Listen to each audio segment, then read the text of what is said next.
పద్యమాల కార్యక్రమానికి స్వాగతం.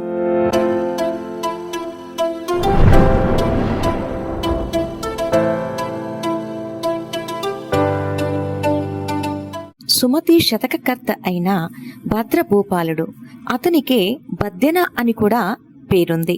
వారు రాసిన ఈ పద్యం: కమలములు నీట బాసిన కమలాత్ముని రశ్మి సోకి కమలిన భంగిన్ తమ తమ నిలవులు దప్పిన తమ మిత్రులు శత్రులౌట తథ్యము సుమతి. సూర్యుడు కమలాలకు మిత్రుడు.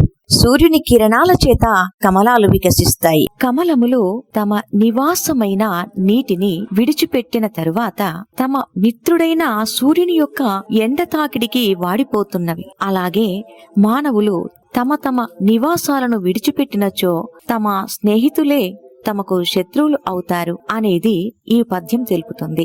మళ్ళీ పద్యమాల కార్యక్రమంలో కలుద్దాం. అంతవరకు సెలవు.